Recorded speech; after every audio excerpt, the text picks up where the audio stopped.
Alrighty.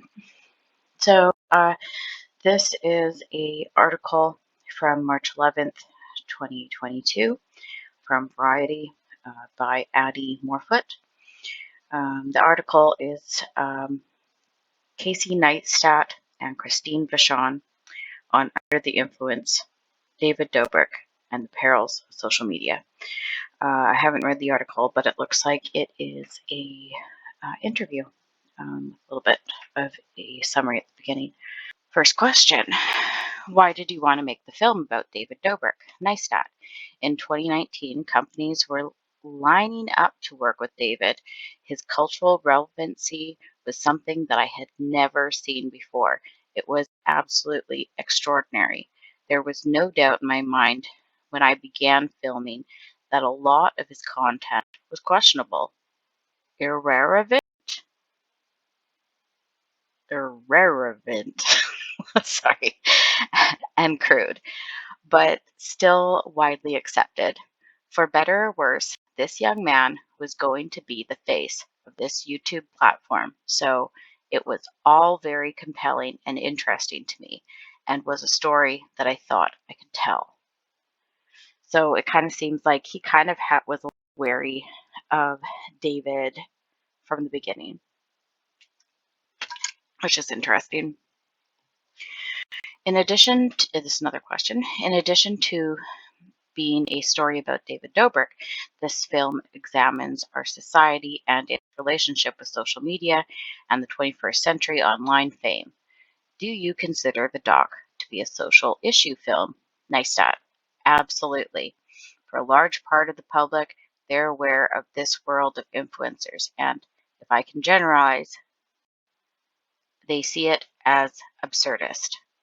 They see it as he uses big words. He must have gone to school or something.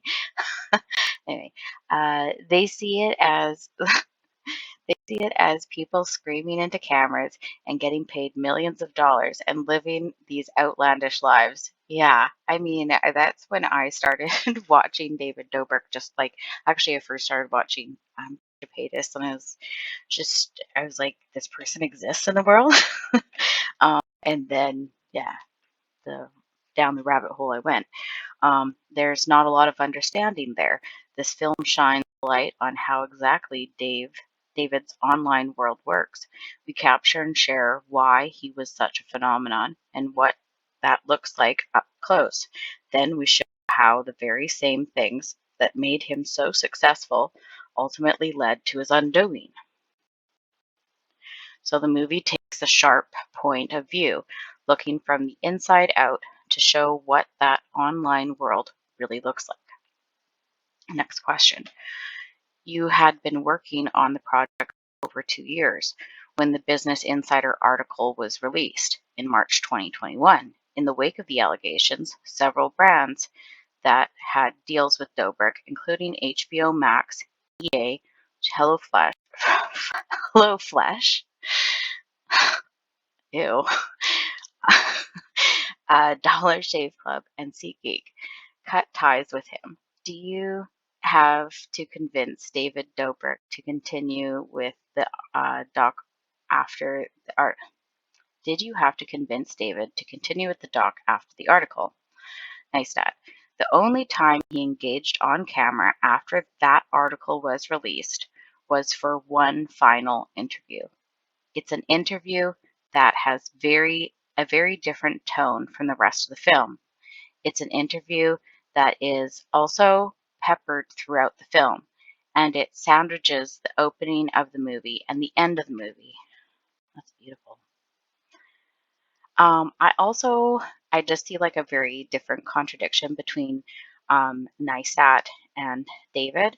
David pumps out videos very quickly, a couple times a week at least. Used to be every day, and less than that. Whereas Neistat did, I don't know how much of nothing, but did one video. And it took years in the making.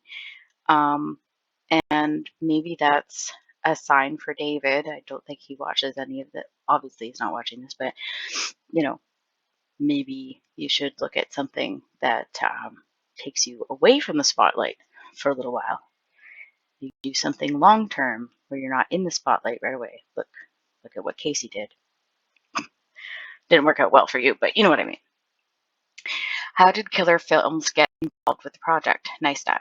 Christine produced my 2006 HBO series, The Neistat Brothers, and I got to know her intimately through that process. When I started making the documentary, I didn't know what it was going to be, and Christine was the first person I turned to. She convinced me that it was a real movie and provided me with the confidence to make it. Beautiful. Christine, what did you see in the footage that made you know that it would make a good documentary?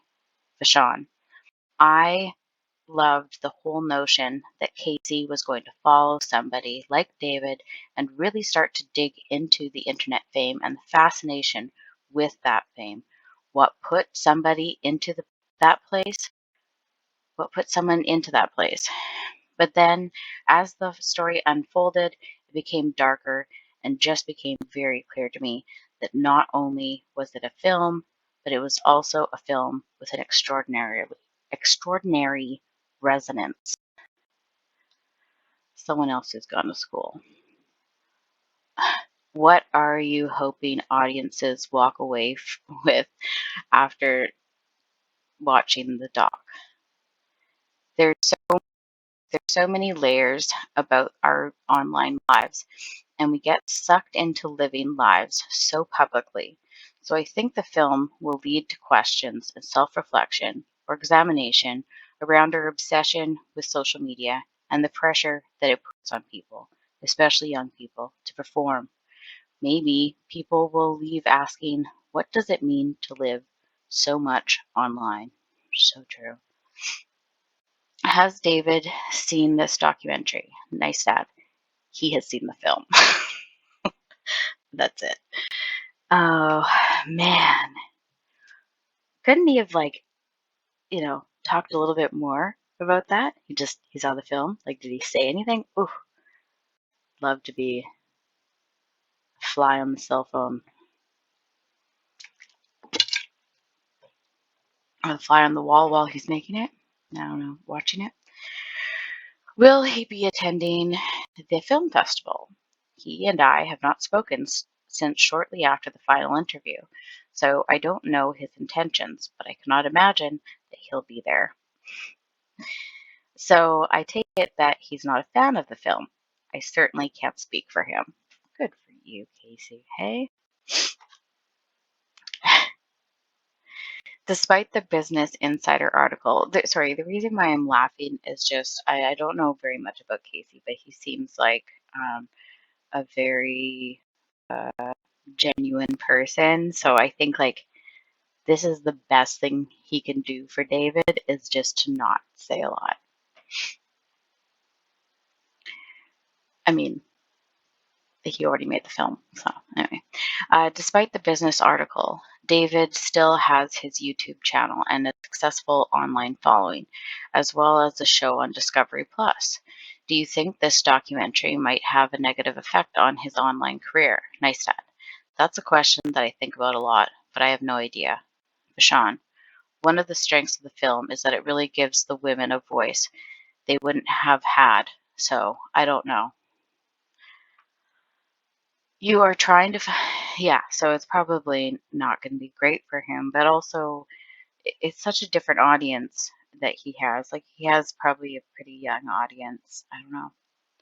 You are trying to find a distributor like SXSW, South by Southwest. How do you feel going into the festival? Vachon, I really can't wait to see the film with an audience. I think seeing it with an audience will help a potential distributor understand its potential. Neistat. It's very strange. I have contradicting feelings. On one side, I'm so immensely proud of the work the team and I accomplished. But on the other side, I don't feel like this is a subject matter that should be celebrated. That's a good point, right? It's not like you're, making something super happy. Uh, There is talk about what we should do after screening. Do we have a party? I'm not comfortable celebrating the subject matter that we talk about in the movie. Yeah, and important and relevant, but there are very real victims whose stories are told in this movie. All right, well, there you go. That's the article.